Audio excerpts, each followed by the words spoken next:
tornar novo aquilo que um dia recebemos como novo. Então, na primeira semana, o pastor Leandro aqui na ceia inaugurou essa série falando: renove a sua ou o seu compromisso. Lembram-se disso? Qual foi o primeiro tema da série? Renove o seu compromisso. E muita gente aqui renovou o compromisso e vai ser abençoado no exercício da renovação do compromisso.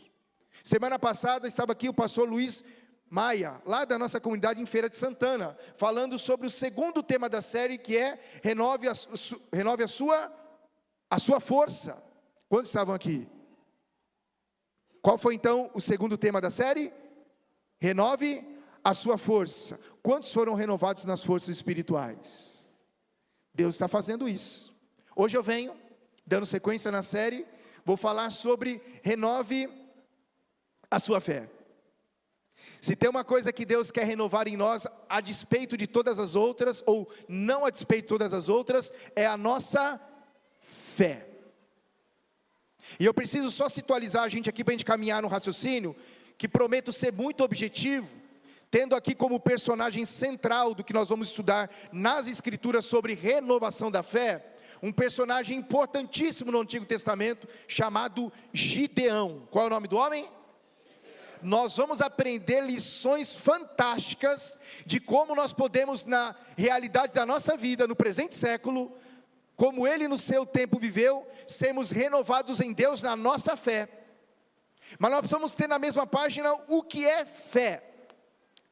Vou partir do pressuposto contrário, pedagogia contrária. Fé não é probabilidade, fé não é tentativa e erro, fé não é uma loteria, fé não é esoterismo do tipo místico, assim, embora a fé seja mística, mas ela não é esotérica do tipo, vou fazer alguma coisa para ver se Deus se comove, e se move na minha direção, e faça alguma coisa que eu quero ou que eu preciso. Isso não é fé.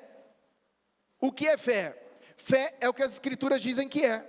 Hebreus capítulo de número 11, diz que, ora, a fé é a certeza das coisas que esperamos, e a prova de fatos que não podemos ver. Ou seja, fé tem a ver com certeza, fé tem a ver com convicção. Vamos juntos? O que tem a ver com fé?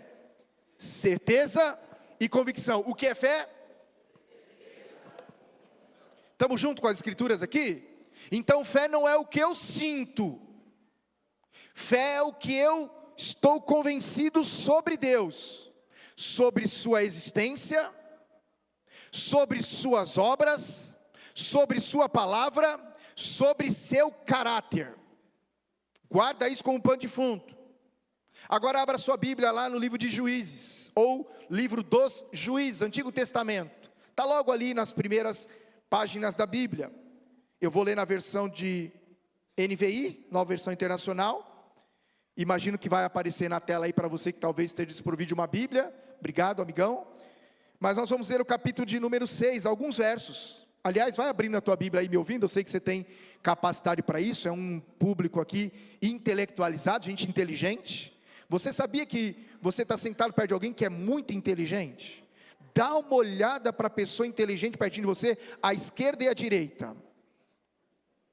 E se você for um pouco mais ousado, para trás e para frente. Olha o óculos dessa pessoa, se já não tem aquela cara positivamente de nerd da fé. Diga para a pessoa, você é inteligente. Você tem raciocínio lógico. E mais do que isso, você tem a mente de Cristo. Não é isso? Dá uma olhada no sorriso que a pessoa fez para você. Ela nem vai me ouvir mais daqui por diante. Ela está dizendo assim, Deus já falou comigo. Você está liberado para continuar aí. Vamos raciocinar aqui. Mas você abre aí em Juízes 6. Eu não tenho tempo e nem há proposta da gente dissecar a vida, a biografia de Gideão. Não tenho tempo para isso aqui, mas você tem tempo como eu, para durante a semana, você estudar profundamente a biografia desse homem chamado Gideão. Qual é o nome dele? Ele é introduzido no capítulo 6, a história bíblica. A sua história continua no capítulo 7, fantástica história de uma batalha. E encerra-se no capítulo de número 8. Eu já quero te dar um spoiler. Ele terminou mal a sua vida. Viveu experiências fantásticas em Deus e com Deus. Um homem de uma biografia que deveria ter terminado melhor do que terminou. Mas ele não terminou porque tomou a insana decisão de, num determinado momento da sua vida, andar fora do conselho de Deus. Começou bem, desenvolveu-se bem e terminou mal. Sabia que é possível isso? Começar bem e terminar mal. Nos nossos dias são muitos os maus testemunhos de pessoas que começaram bem e terminaram muito mal. Mas há outros grandes e lindos testemunhos que talvez seja o seu, de gente que começou mal e terminou bem. Então uma manhã de consolo para mim e para você, de alerta, que é possível você estar vivendo um momento muito bom, não se acomodar nesse momento bom, e continuar sendo renovado na sua fé, para viver momentos ainda mais extraordinários na sua vida.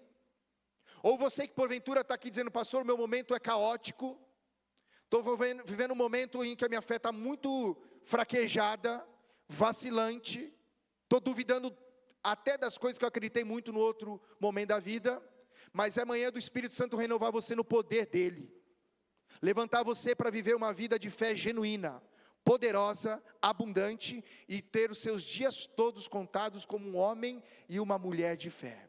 Quantos querem ter essa biografia?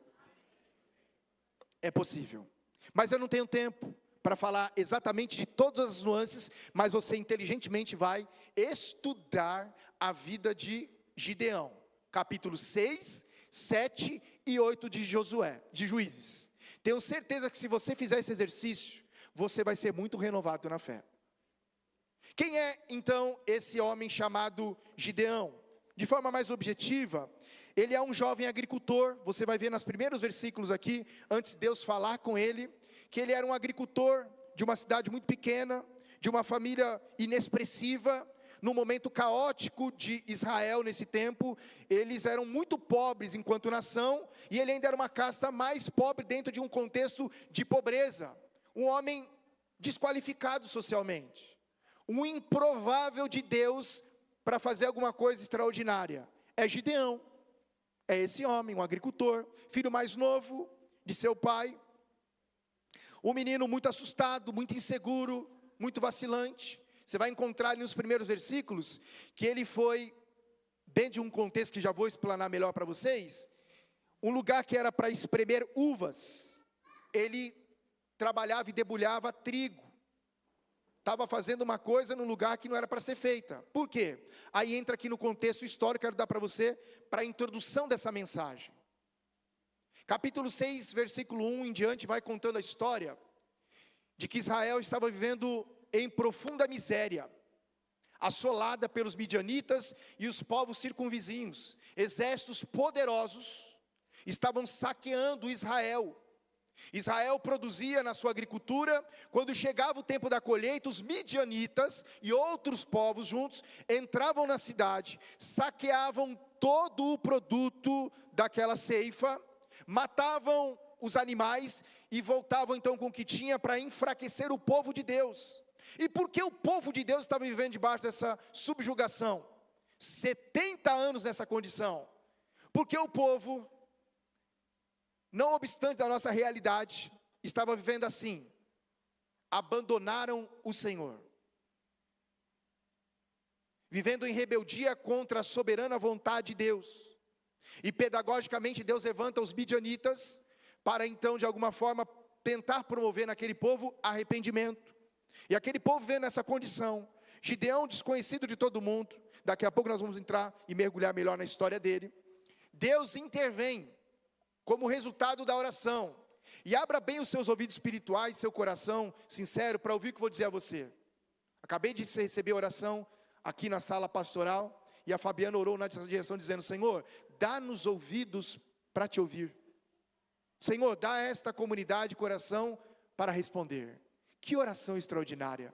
Ouvidos para ouvir a Deus. Quem tem ouvidos, ouça o que o Espírito está dizendo à sua igreja, a essa comunidade nessa manhã. Mas não só ouvidos para ouvir a Deus, nós precisamos também de coração. Coração para quê? Para uma vez ouvindo Deus, corresponder à expectativa de Deus. Andar na direção em que Deus está mostrando. Andar no conselho do Senhor.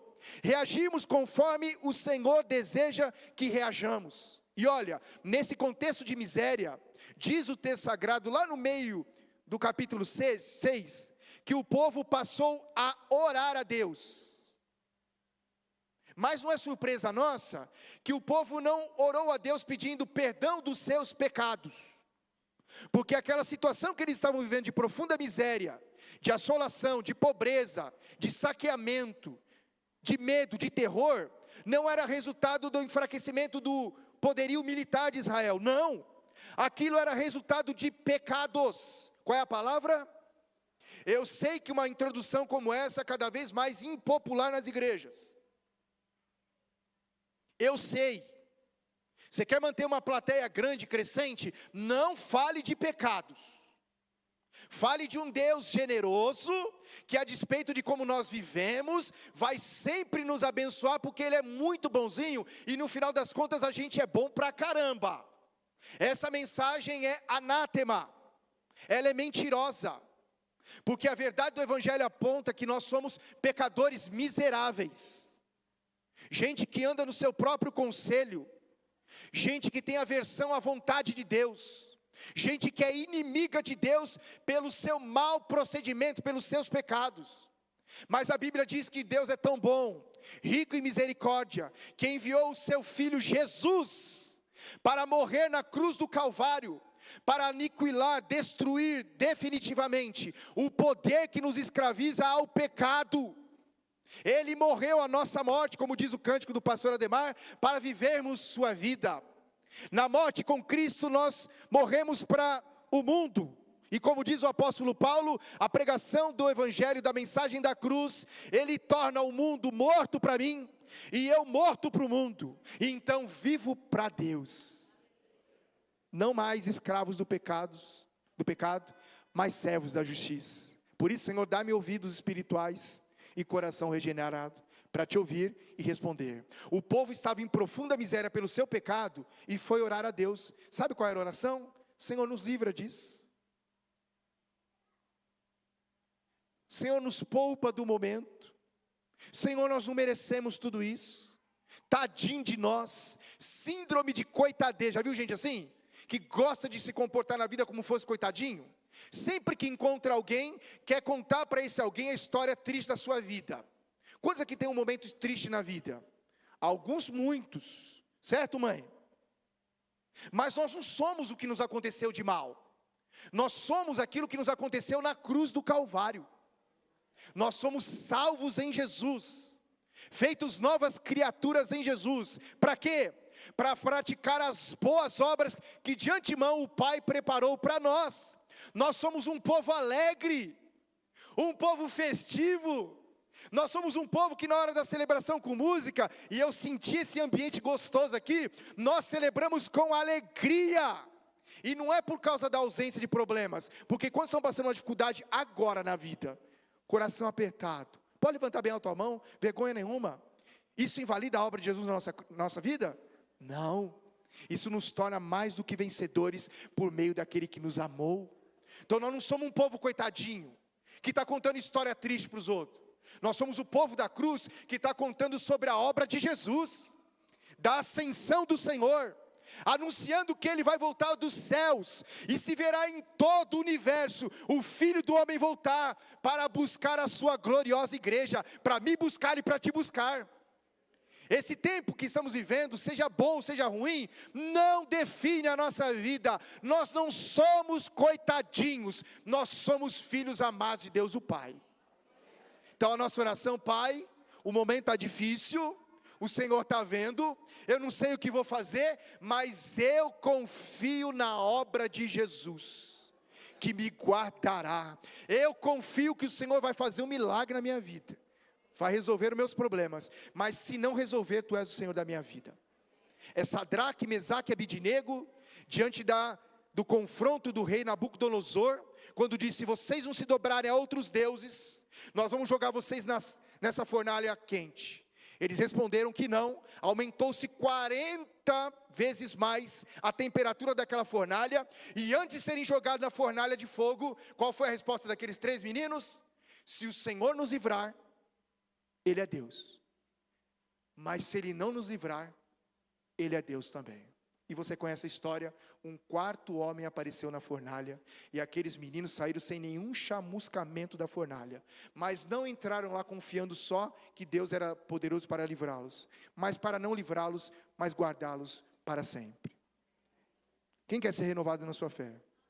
Ô irmãos, nenhum de nós aqui é um coitadinho. Oração daquele povo, não foi uma oração, Senhor, perdoa os nossos pecados. Eles estavam vivendo aquela situação como resultado do pecado que praticaram. E eles vão a Deus orar, pedindo a Deus livramento, sem arrependimento.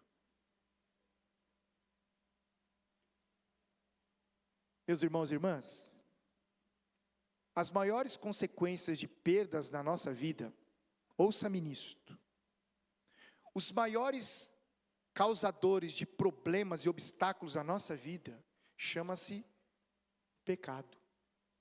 É verdade que nem tudo na vida é resultado de pecado. Lembra-se quando Jesus é confrontado, o menino nasceu cego, e aí perguntou, quem pecou? Ele, os pais? E Jesus disse, não, ninguém pecou. Esse menino nasceu assim, para ser promovida a glória de Deus na vida dele. Então algumas vezes Deus quer promover a glória dele em situações difíceis na nossa vida. Mas a maioria das dificuldades que nós estamos vivendo é resultado do nosso pecado, da nossa infidelidade, da nossa permissividade, da nossa tolerância a coisas que não deveríamos tolerar. Pecados. E o que Deus espera de alguém que está vivendo as consequências do pecado e clama a Ele? Que essa pessoa busque Deus por sua misericórdia. E não pela sua justiça própria, sua importância. O senhor sabe quem eu sou? Sou um pastor auxiliar na comunidade da graça. Sabe o tanto de coisa que eu faço? Irmãos, Deus não se impressiona com o que eu e você fazemos. O que impressiona a Deus, com muitas aspas, é um coração contrito e quebrantado.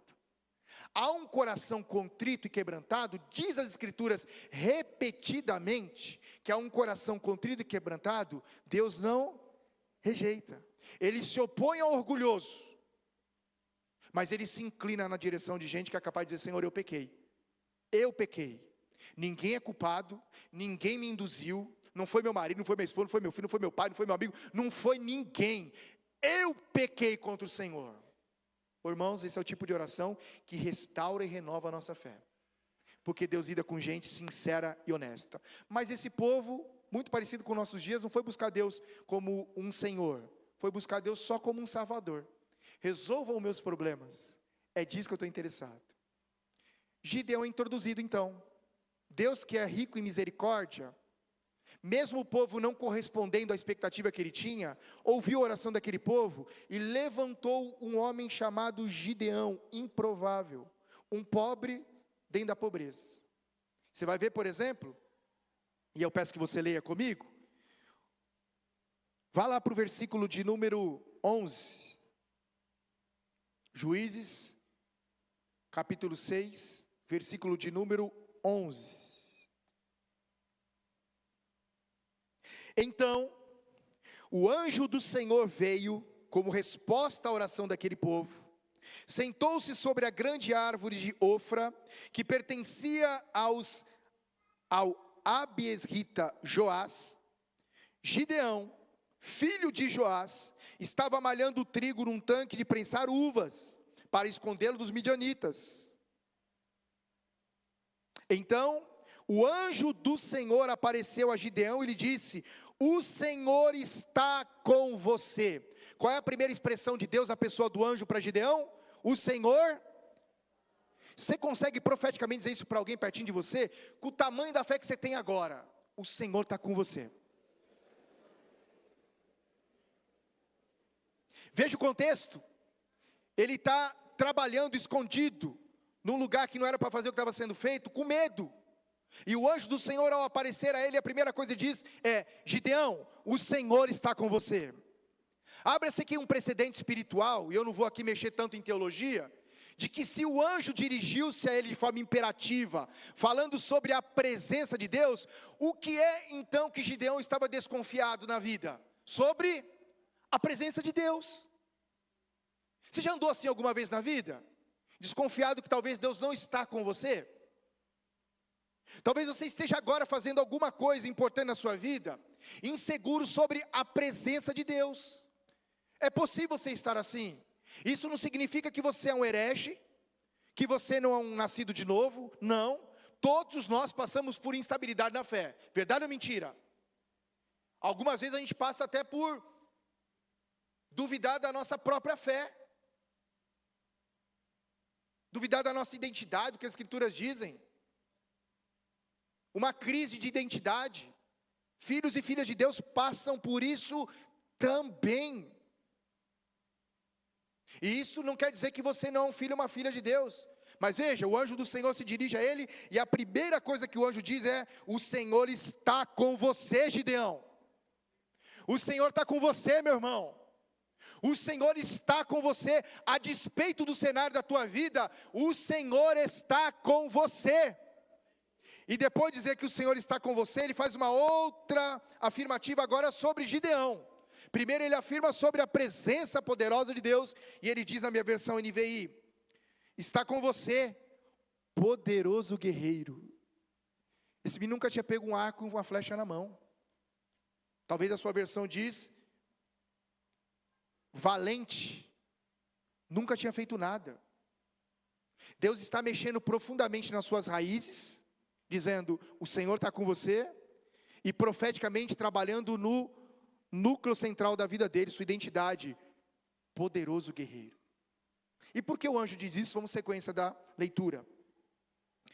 A resposta do homem, depois dessas duas afirmações: vê se o Gideão não se parece com a gente, ou a gente se parece muito com o Gideão. Você imagina Deus aparecer para você, face a face, e dizer: o Senhor está com você, poderoso guerreiro. Como você se sentiria na sua estima? Veja como ele responde: ah, Senhor.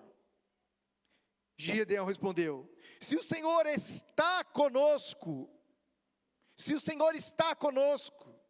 Veja que a definição de Hebreus diz que fé é convicção e é certeza, e o contrário de fé não é incredulidade, é dúvida. E ele põe aqui em dúvida. Deus disse a ele: o Senhor está com você. Mas a resposta a Deus, ele diz: ah, se o Senhor mesmo está conosco, por que nos aconteceu isso? Pergunta mais básica do ser humano: se Deus existe e é bom, por que há tanta tragédia no mundo? Já ouviu essa pergunta? E não me responda: mas você já fez essa pergunta?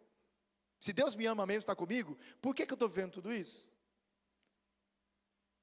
Onde estão todas as suas maravilhas que nossos pais nos contam quando dizem: não foi o Senhor que nos tirou do Egito? Mas agora, Senhor, nos abandonou e nos entregou nas mãos de Midian. Olha que afirmação. Ele está dizendo que foi Deus quem fez aquilo. Não é resultado do pecado, do abandono. É Deus quem o fez. Ele transfere a culpa. E ele continua no verso 14: o Senhor se voltou para ele e disse: com a força que você tem, com a força que você tem, com a força que você tem, você, aliás, não estou no verso 14, não é isso? O Senhor se voltou para ele: com a força que você tem, vá libertar Israel das mãos de Midian. O Senhor nos colocou na situação, está dizendo o Gideão. Aí Deus disse para ele assim: escuta, com a força que você tem, vá e livre o meu povo das mãos de Midian. Não sou eu quem o está enviando? Parece as mesmas palavras que Deus usou para convencer Moisés a subir do Egito, para libertar o povo no Egito.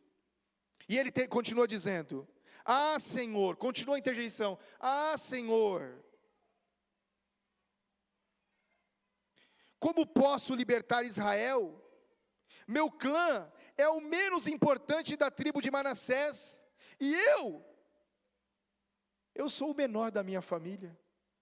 Sabe aquelas desculpas que a gente quer dar para Deus para não fazer o que a gente sabe que Ele chamou a gente para fazer? Peraí, Deus, o Senhor entrou na história agora, né? Deixa eu te contar quem eu sou.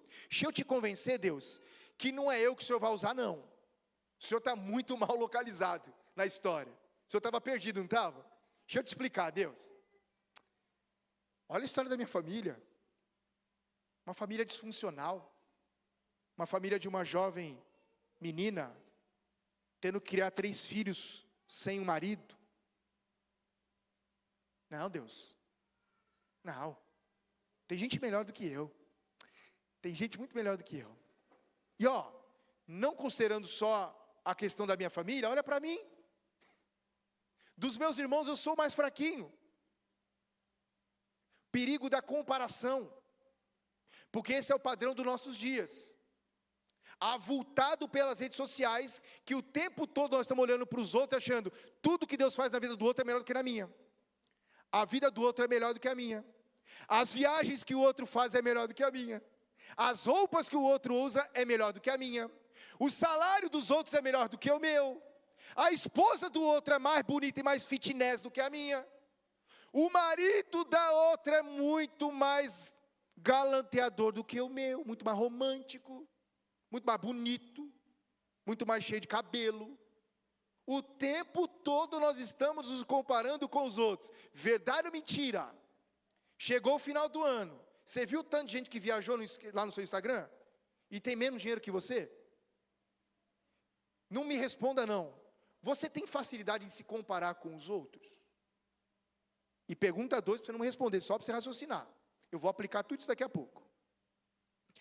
Depois de se comparar com os outros, você geralmente se sente maior do que os outros, que é um extremo, ou você vai para o outro extremo de se achar pior do que todo mundo? Em geral, é pesquisa científica, sociológica, de que as pessoas ao se compararem, elas sempre acham que tem gente melhor do que ela. E no fator comum, é verdade. Você sempre vai encontrar gente que faz melhor o que você faz. É natural. O que não é natural é a comparação. É satânico, é diabólico. Porque Deus não nos criou para ficarmos nos comparando aos outros. Deus nos criou de forma muito singular. O jeito que você é, o que você vive. Deus te criou para essas coisas. Encontre contentamento em que você é e o que você tem. Pastor, eu devo progredir e melhorar? Deve. Mas a comparação é um dos grandes perigos da vida. Progrida sem se comparar com ninguém. Se você quer ter algum parâmetro, olhe para você, faça um planejamento, como você recebeu aí, para que no final do ano, comparando com o que você está fazendo agora, e o que você vai fazer de novo, se no final do ano você não vai estar melhor do que você era. Essa comparação é saudável. Mas tem muita gente minguando na vida e tentando convencer Deus de que Deus não deve usá-la para nada, porque a família dela e ela mesma não serve para nada. Isto é mentira do inferno. Você é alguém especial de Deus. Você é alguém que Deus tem muito prazer. Você é alguém que Deus pode, quer e vai usar de forma tremenda e poderosa. Deus vai te levantar para fazer uma grande diferença nessa nação. Vai começar na sua casa. Filhos, vocês podem ganhar os seus pais para Jesus. Pais, vocês podem ganhar os seus filhos para Jesus. Marido, você pode ganhar a tua esposa para Cristo. Esposa, você pode fazer a grande obra da vida, ganhar o seu marido para Jesus. Você pode ganhar os seus amigos da escola, do colégio, do trabalho. O Senhor quer usar você de forma poderosa nessa geração. O Senhor pode levantar você com graça para você liderar uma célula, para você ser uma influência bendita e poderosa na vida das pessoas, para você ser um copartícipe daquilo que Deus está fazendo aqui, por meio da liderança, a começar do pastor Leandro, da pastora Fabiana. Deus quer usar você do jeito que você é, tendo a história que você tem até aqui. Deus quer usar você. Então pode dizer para Deus que você está inadequado. A história mostra que as pessoas que Deus mais usou, tremendamente usou, eram pessoas que aos olhos do mundo eram inadequadas. Irmãos, eu estou com o microfone aqui falando com vocês, parece que eu sou a pessoa mais carismática do mundo. Não sou. Eu tenho meus medinhos, eu tenho os meus receios, eu sei os meus limites, Mas um dia Jesus me chamou para fazer isso. Outras coisas mais, mas também isso. E eu só então recebo dele a coragem que ele dá. E venho fazer aquilo que ele mandou fazer. Porque obediência não é fazer o que eu gosto de fazer. Obediência é fazer o que Deus me chamou para fazer. E quando a gente se move no campo da obediência, coisas extraordinárias acontecem. Coisas extraordinárias acontecem. Gideão está dizendo: Senhor, não posso não. Deus está dizendo: eu estou com você. Você é alguém valente, você é corajoso. Você é mais do que você está dizendo. Você é muito maior do que a história que você tem. Você é um príncipe de Israel, Gideão. Você é alguém que eu vou usar poderosamente. E aí eu quero então ser muito objetivo com vocês, dizendo sobre 3 situações na vida de Gideão. 3 situações na vida de Gideão, que ele correspondeu a Deus com insegurança. Qual é o termo? Insegurança. Embora a Bíblia, na forma como a gente lê, diz a palavra medo, essa palavra no português, ela tem outras variantes. E nós precisamos tomar muito cuidado com algumas expressões. Medo pode se tornar uma coisa tão cristalizada na nossa vida, que passa de um sentimento momentâneo, que natural e importante para nossas relações. Veja crianças, por exemplo, quando a gente vê indo à praia. Por não terem medo, a gente fica lá desesperado. Elas vão aprender a ter respeito com aquilo, que aquilo é perigoso. Então medo é um pedagógico que priva a gente de problemas, certo? Que está aqui? Mas se isso se cristaliza, você anda constantemente com medo, isso se tornou um espírito. Que o apóstolo Paulo vai dizer a Timóteo, que o Senhor não nos deu um espírito de medo, de covardia. Antes, o espírito que Ele nos deu é um espírito de poder, de equilíbrio. Poder, equilíbrio e ousadia. Então receba o Espírito do Senhor que te dá ousadia, poder e equilíbrio. Se você está debaixo de agora de uma potestade chamada medo, se você está debaixo de um engano chamado medo, se a obra das trevas contra você, demônios atuando, levando você a estar paralisado no medo, eu repreendo isso agora no nome de Jesus.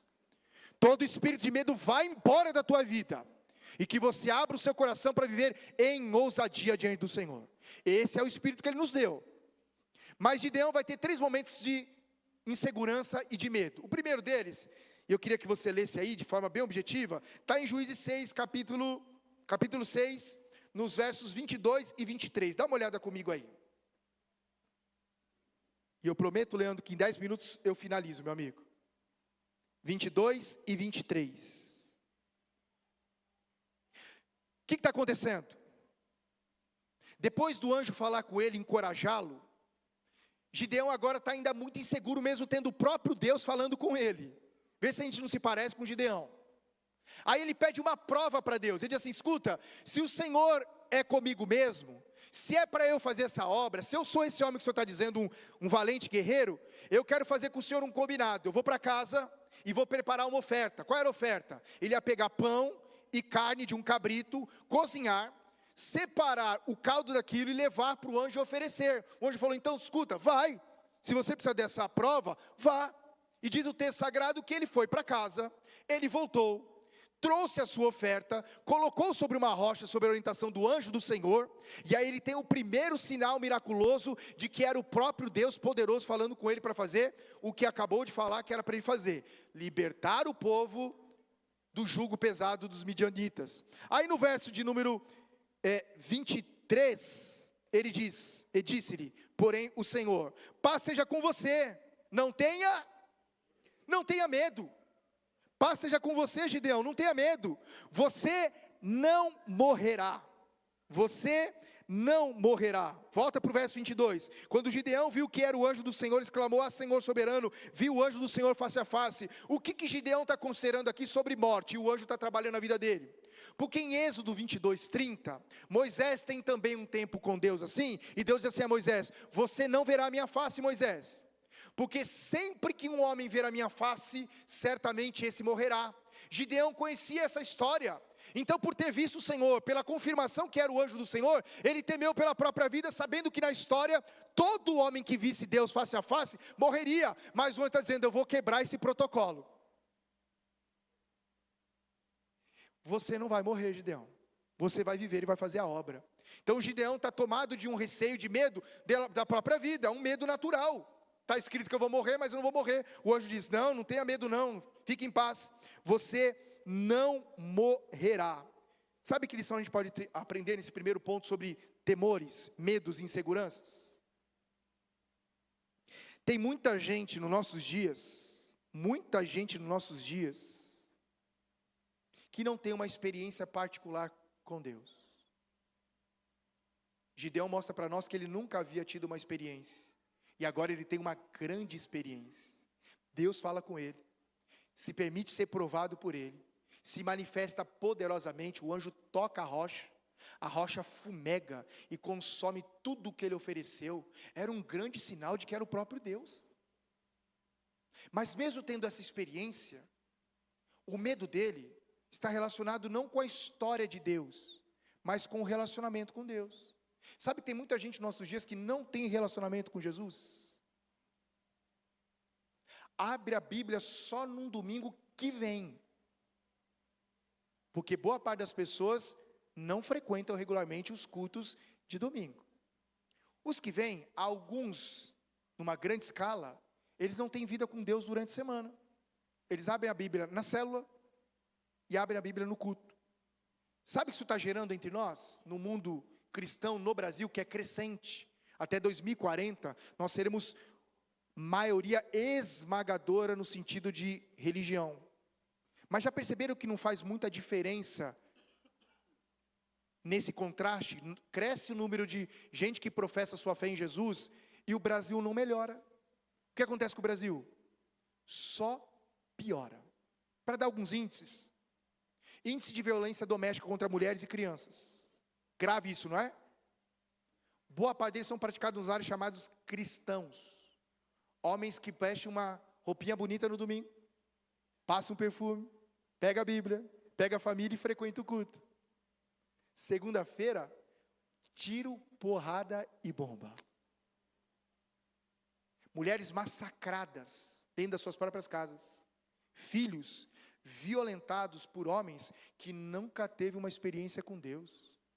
Mas, como diz um amigo, vive na igreja. Terceirizam a sua fé. E gente que terceiriza a fé nunca cresce, nunca se desenvolve e não há uma bênção. Sabe onde começa? Na falta de vida de intimidade com Deus. Não tem tempo devocional, não separa tempo para as escrituras, não separa tempo para ajoelhar e orar e falar com Deus, o Pai. Gente assim vive insegura na vida, mesmo frequentando igreja. Eu não vim aqui para trazer juízo sobre ninguém, mas vê se isso não se parece um pouquinho com a sua própria vida. Tirando os índices que coloquei aqui, sem lembrar também um outro segundo, que no número de divórcios no Brasil, a cada 10 divórcios, 5 são praticados por gente que não conhece a Deus, e outros 5, a metade, praticado por casais cristãos. O que isso indica? Pode até frequentar a igreja, mas não tem tempo de intimidade com Deus. Você quer renovar sua fé nesse ano 2024? Você quer viver um tempo extraordinário na sua fé em 2024? Faça um compromisso de ter tempo com Deus. Oração não é responsabilidade da sua esposa na sua casa. Leitura das escrituras é responsabilidade só do seu marido. Tenha tempo conjunto, mas por favor, se você quer ser renovado na sua fé, desenvolva tempo de intimidade com o Senhor. Isso vai renovar sua fé como nunca você experimentou. Saia da estatística daqueles que só frequentam nominalmente uma igreja. A gente brincava com os católicos, nossa herança cultural, religiosa, de que havia católicos não praticantes. A gente rachava o bico. Está cheio de evangélico não praticante. Gente que não tem tempo com Deus, tem intimidade com Deus. Quer ser renovado na sua fé nesse ano? Volte-se para o Senhor. Tenha intimidade e comunhão com o Pai. E você será renovado e renovada poderosamente na sua fé. Segunda lição, com insegurança e temor, vá para Juízes, no mesmo capítulo 6, verso 27. Agora é o verso 27. Assim, Gideão chamou 10 dos seus servos e fez como o Senhor lhe ordenara, Mas, com medo da sua família e dos homens da cidade, fez tudo de noite e não de dia. O que está acontecendo aqui? Depois desse homem ser encorajado por Deus, a primeira coisa que Deus pede para esse homem é o seguinte: seu pai tem 2 touros de 7 anos, 2 touros bravos, forte. Você vai pegar os 2 touros, e o que você vai fazer? Você vai até o centro da cidade, da minha cidade, da cidade de Deus, e você vai pegar um desses touros e vai dar contra o poste ídolo de Baal, e contra uma esfinge que havia lá de uma deusa. Você vai destruir o altar de Baal que está no meio do meu povo, da minha cidade santa. Você vai destruir aquilo, e depois você vai erguer um novo altar, no centro da cidade, lugar visível, notório. Você vai fazer isso à vista de todo mundo, e lá você vai matar o segundo touro do seu pai, e vai me oferecer como holocausto. Sabe o que ele fez? Você leu comigo? Ele obedeceu Deus, mas obedeceu Deus do jeito que ele quis. É verdade que o texto sagrado não diz que era para ele fazer de dia. Ele, por medo, por insegurança, temendo a própria vida, ele fez à noite. Bom, vou fazer uma hora que vai ter pouca gente, pouca plateia. Sabe o que a gente aprende aqui com esse receio, com esse medo? De que tem muita gente que é um crente 007 nos nossos dias. Um espião da fé. Ninguém sabe que ele é crente, e quando descobre que ele frequenta a igreja, fica pasmado, dizendo: você é dos nossos, mano. Ô mina, você quebra tudo conosco, enche a lata, seu vocabulário é igual ao nosso, sua boca é suja igual a nossa, você faz as mesmas piadinhas sarcásticas. Eu estou me poupando aqui nos detalhes, assim, sabe, mas pode empobrecer a mensagem. Mas você conhece gente assim? A fé dela nunca é pública, ela não é do dia, ela é da noite. Suas obras são noturnas, mesmo durante o dia. Sabe o que significa na prática? Gente que nunca demonstra sua fé em Jesus. Ele diz assim: opa, peraí, essa piada comigo não, amigo. Esse negócio assim, comigo não. Meu dinheiro nisso aí? Essa conversinha tola sobre a vida do fofoquinha? Falar mal do chefe? Não. Reclamar de tudo e de todos? Pode parar. Mas pastor, se eu fizer isso, vou perder a amizade. Pois bem, toda amizade com o mundo consiste em inimizade contra Deus. É hora de fazer escolha. A quem você vai atribuir a sua amizade? A Deus ou as conveniências sociais? Por que é que tem tanta gente andando por aí e nunca ganha ninguém para Jesus, não consegue nem convidar para um culto? Porque se você abrir a boca para falar de culto, a pessoa vai rir de você, do tipo de vida que você tem, do tipo de fé que você reproduz na sociedade. E eu não estou falando de gente que é mais recatada, eu nem gosto do termo timidez. Tem gente que é mais reservada, mas tem uma fé abençoadora, na hora certa consegue evangelizar as pessoas. Quando alguém vem pedir um conselho, ela diz assim: as escrituras apontam para esse caminho. Não é sabedoria humana, não é negócios humanos. Estava vendo aqui o pastor Leandro, fiquei interessado, minha mãe também. Quero saber o que é isso aí. Sobre repensar a fé.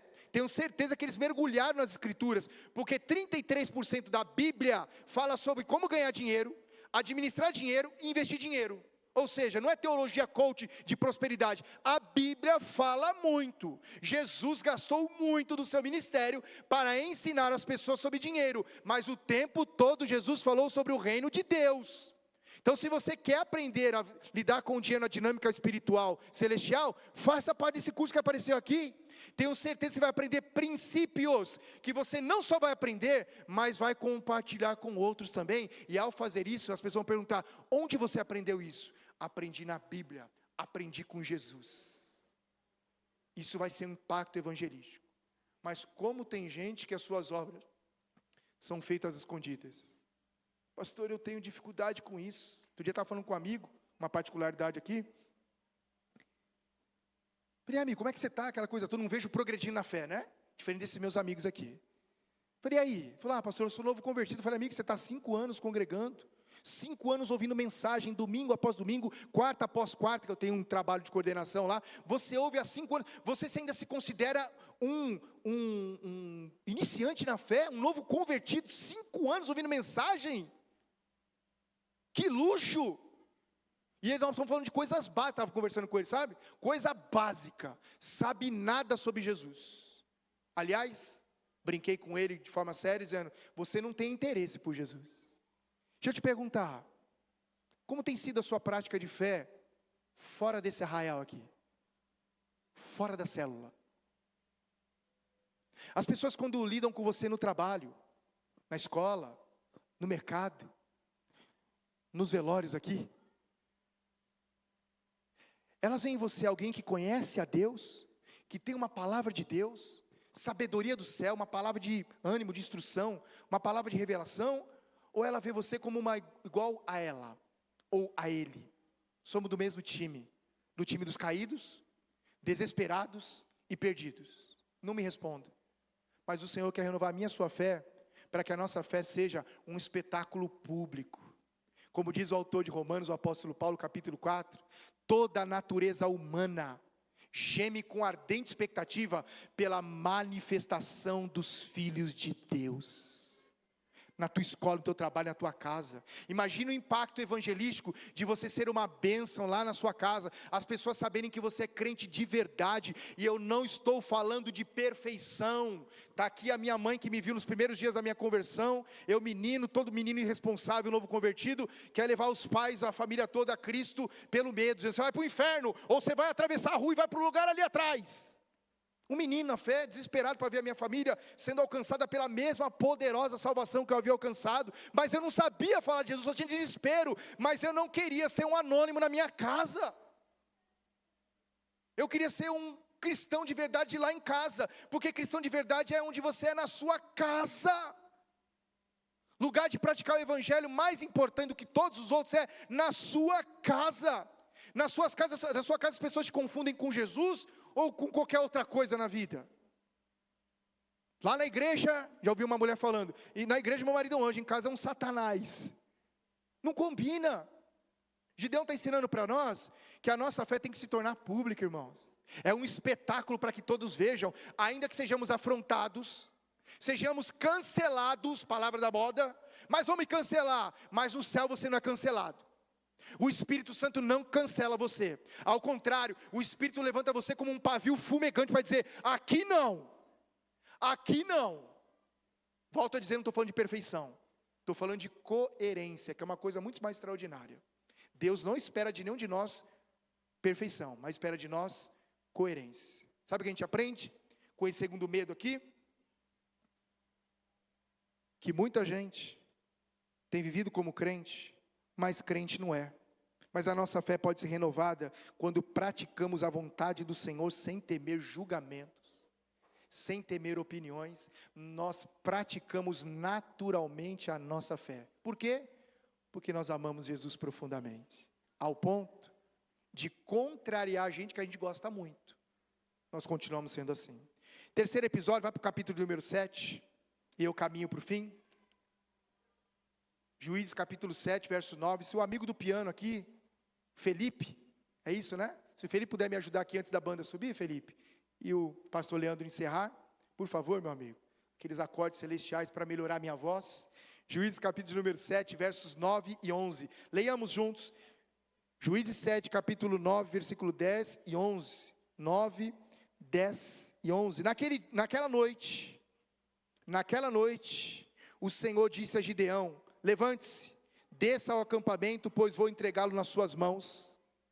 Verso 10, se você está com medo ou com receio de atacá-los, desça ao acampamento com o seu servo, seu amigo Pura, e ouça o que estiverem dizendo.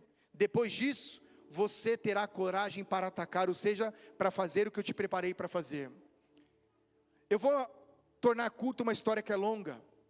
Aqui Gideão já está no cenário em que Deus vai fazer por meio dele o que prometeu lá no encontro do capítulo 6, entregar o povo midianita nas mãos desse menino chamado Gideão. Ele está próximo, ele passou agora por um funil de Deus, ele saiu com 32 homens guerreiros, E Deus disse: tem muita gente aí, eu preciso peneirar para você não achar que a glória foi sua ou de Israel. E Deus faz 2 provas com ele, depois você vê melhor quais são essas, e sobra de 32.300 homens só. Se o cara com 32.000 já estava com medo, atemorizado, você imagina com 300. Agora Deus diz assim: escuta, antes de fazer a incursão militar, vá lá dar uma espiadinha. Mas, se você tiver receio, medo, insegurança de ir sozinho, chame um amigo, chama uma amiga, chama um purá, chama uma purá. E o texto não mostra ele respondendo verbalmente, mas fisicamente. Ele desce com um parceiro, ele desce para espiar a terra como Deus havia mandado, com um homem chamado Purá. Sabe o que a gente aprende aqui de forma muito fácil? Que quem está andando sozinho, faz o pastor Carlos Alberto de Quadros Bezerra, conhece? Nosso pastorzão, amigão nosso. Quem anda sozinho, ou já caiu, ou está na iminência de cair. Vida cristã não foi feita para ser vivida isolada. Fé é uma coisa muito individual. Guarde, vou dizer para você, fé é uma coisa particular de cada um de nós, num ponto comum que é Jesus. Mas na jornada da nossa vida, nós precisamos de amigos que andem com Deus também e conosco. Por isso as células entre nós não é uma metodologia marketing multinível para crescimento da igreja, não é. Células para nós é um valor inegociável. Por quê? Porque na célula você é protegido, você é acolhida, você é amparado, você é consolado ou consolada, você é desafiado, você é confrontado, confrontada, você é discipulado, você é desafiado a praticar a vida de Jesus. E na célula você encontra gente com essa qualidade, gente pura. Na célula você encontra gente com quem você pode dividir as cargas, gente que você pode dizer assim: amigo, me ajuda aqui, eu sei tudo que Deus quer para a minha vida, conheço a Bíblia, conheço a vontade de Deus, está claro para mim, mas eu estou tão inseguro, tão insegura, mesmo tendo provas inequívocas de que Deus está comigo, de que essa é a vontade de Deus, eu estou inseguro, insegura. Você já passou alguma vez isso pela vida? Insegurança, coisa natural da nossa humanidade, insegurança. Está claro que Deus quer para mim, mas eu preciso de alguém que me ajude na minha fé, gente que me apoie na minha fé, gente que faça como aqueles 4 amigos que Mateus vai dizer nas palavras de Jesus, que tomaram a maca de um homem paralítico e fizeram de tudo para levá-lo até Jesus. E a Bíblia diz que depois daquele menino paralítico descer à frente de Jesus, vendo a fé deles, Jesus não estava olhando para a fé do paralítico, talvez nem existia, mas vendo a fé dos amigos, dos purás, Deus restaurou aquele homem e ele saiu de lá andando. Sabe por quê? Porque nós precisamos de amigos espirituais. Pare de dividir a sua vida com quem não conhece a Deus. Não estou dizendo para a gente cortar relacionamento com os ímpios. Quem são os ímpios? Os não pios, os que ainda não são cristãos, como eu e você. Eles merecem a nossa atenção, eles são nosso celeiro evangelístico, eles não são nossos conselheiros. Por quê? Porque eles não ouvem a Deus. Quem não ouve a Deus não tem o que dizer, mas quem ouve a Deus tem muito o que dizer para o outro. Eu pergunto a você, você tem gente assim na sua vida?